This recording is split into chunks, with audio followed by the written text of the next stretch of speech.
उदयपुर के इस खूबसूरत मौसम के बीच क्या सियासत में चल रहा है और क्या मेवाड़ की सियासत में पक रहा है, ये जानना बेहद ज़रूरी है।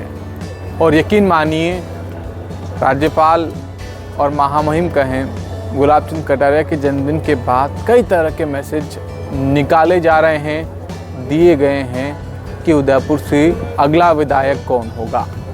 जी हाँ, ठीक सुन रहे हैं आप। उदयपुर में गुलाब चंद कटारिया के बर्थडे के मौके पर तमाम तरह के आयोजन हुए। भोजन के बहाने तमाम पुराने कार्यकर्ताओं को टटोला गया, बताया गया। तो जैन समाज के तमाम लोग भी पहुँचे कि साहब टिकट तो हमारे समाज के फला फला व्यक्ति को मिलना चाहिए। मुझे लगता है नाम मैं नहीं लूँ तो ज़्यादा बेहतर है। लेकिन इसी बीच बड़ी बात ये कि टिकट किसे मिल रहा है और क्या इस वर्तमान परिप्रेक्ष्य में जो घट रहा है वो लगातार बीजेपी को मजबूत कर रहा है या कहीं न कहीं अंदर ही अंदर कमज़ोर कर रहा है। बात शुरू करते हैं हम डूंगरपुर के सागवाड़ा से आने वाले दिनेश कोडनिया से, जो माने जा रहे थे कि उदयपुर से कांग्रेस के सबसे प्रबल और अहम दावेदार हैं और जल्द ही कास्ट फैक्टर्स को देखते हुए पार्टी उन्हें उदयपुर शहर से मौका देगी।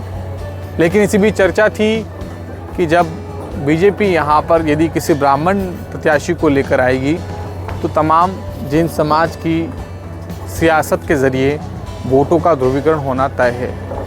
अब जिस तरह से ईडी ने कार्रवाई की है, कोडनिया के तमाम ठिकानों पर दबिश दी गई है, पूछताछ हो रही है, जो भी कागजी कार्रवाई समेत तमाम जो लीगल प्रोसेस हैं वो हो रहे हैं। उसके बीच सियासी पंडित ये कह रहे हैं कि दिनेश कोडनिया का राजनीतिक करियर कहीं न कहीं अब यहाँ पर थोड़ा रुकता नज़र आ रहा है।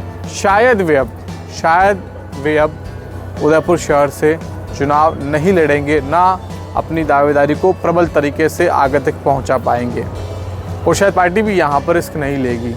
तो इसका फ़ायदा कहीं न कहीं सीधे तौर पर कांग्रेस के जो राष्ट्रीय प्रवक्ता हैं गौरव वल्लभ, उन्हें मिलेगा, जो लगातार पिछले कई दिनों से पिछड़ रहे थे कास्ट फैक्टर्स के हिसाब से कि कहीं न कहीं जब कोडनिया को मौका मिलेगा तो जैन समाज की सियासत के ज़रिए गौरव वल्लभ थोड़ा पीछे हट रहे थे। लेकिन कहीं न कहीं कोडनिया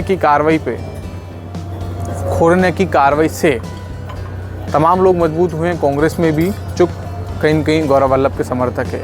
इसके साथ साथ बीजेपी भी इसे अपने लिए प्लस पॉइंट मान रही है और ख़ास तौर पर मोटे तौर पर शहर में चर्चा हो रही है कि इस बार टिकट जो है किसी ब्राह्मण समाज के चेहरे को मिल रहा है और उस पर कहीं न कहीं असम के महामहिम की भी मोहर लग चुकी है। हालांकि मोदी और शाह की पसंद बताई जा रही है, ईमानदार नेता उन्हें बताया जा रहा है, मगर बड़ा सवाल यही कि जब कोडनिया नहीं होंगे तो गौरव वल्लभ की टक्कर किससे होगी। अब कुल मिलाकर जो कास्ट फैक्टर्स के बहाने कांग्रेस यहाँ मजबूत नज़र आ रही थी, वो एक बार फिर यहाँ पर धीरे धीरे कमज़ोर होती दिख रही है। तो कुछ इसी तरह की सियासी अपडेट हम लगातार देते रहेंगे। आप हमारा चैनल फॉलो कर सकते हैं।